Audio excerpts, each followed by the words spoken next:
so I've had quite a bit of interference with my mail over like the decades, including like at the age of 18.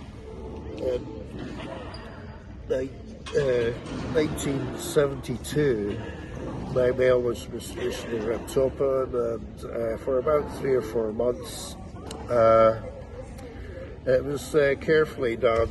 You could tell it had been done with a paper knife, a thing which is more familiar to my generation in those days. I had my own personal paper knife, and I could tell that type of incision. It's not absolutely perfect like a pair of scissors. It's a little bit rough, not perfect.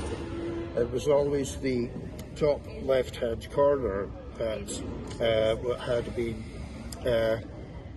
used to make the first cut to enable them to look into my mail, which was completely innocent. I was just an 18-year-old guy with a girlfriend in Fife that I needed to travel 80 miles to see. And yeah, everything was normal and there was nothing suspicious about me.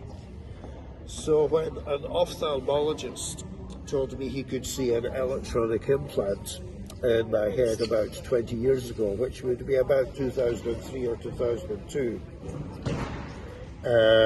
for my railway job, you get regular perfunctory checkups of your health in the railways, so it means nothing. Doesn't mean anything that you go along to get a health checkup. I think they accidentally sent me to an ophthalmologist, and when it was normally a simpler optician. But anyway, the ophthalmologist told me he could see an electronic implant in my head through my left eye. It told me it couldn't be removed. So finally, thinking back over everything, I think the opening of my mail must mean that there are top secret records, which must be about the implants getting put into my head, possibly as I was an infant, which means claiming that the implant was put into me in the early 1950s, possibly even straight out the womb, which would be too utterly fantastic. But where did it come from? Possibly I should try to get retinal photography done to prove it. I'm 70 years old now, and I wouldn't mind the truth being out about the harassments I've experienced, particularly with the mail. I thought it was quite odd when I left home in 1980 to support myself and everything. I decided never to have a television. So like in 1991 or thereabouts, I strangely had been moving from place to place in Edinburgh, a multitude of addresses, but once and once only received 3 reminders to renew my BBC TV licence, which was a bit strange and made me feel like I was being watched as well. The BBC are to do with the surveillance of me. So when I wasn't exactly surprised to be shot.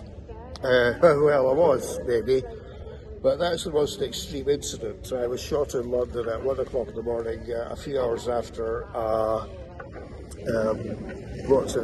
Guy Fawkes, a Guy Fawkes party, which the nurses knew. The nurses all knew the party. The nurses knew the Guy Fawkes parties had always gone on for the past 20 years.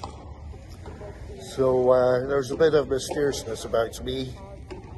And the following year, I wondered about Yulia Solodgenkina's disappearance, because she had been sitting beside me every so often in Twitch Internet Cafe. And I had been sitting, minding my own business, typing up stuff about mysterious deaths.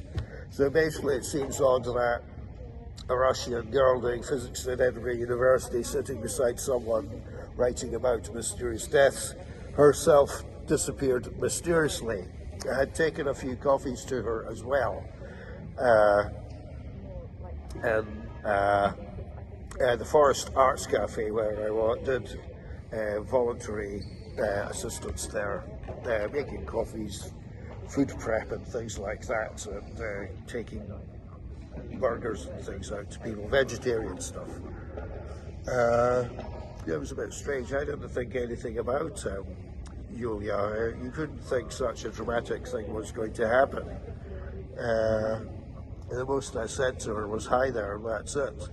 She focused on her equations. I saw them up on her computer screen. I had to focus on my stuff. We both paid for our time, and you couldn't do anything but use the time you'd paid for. Very strange incident, and someone mentioning Julia on Reddit felt oddly reacted to, as if from the depths of Whitehall. Might be able to prove that. So I would say it's MI5, and I tend to believe the version of her death that she had had her head cut off, which deliberately sounds silly or, sounds unbelievable. While the villagers, the re-examination of her death by Rachel Sharp found that, well, she stated that not one single villager in the 3 villages nearby, near to where Julia was supposedly found hanging, believed the police version of events.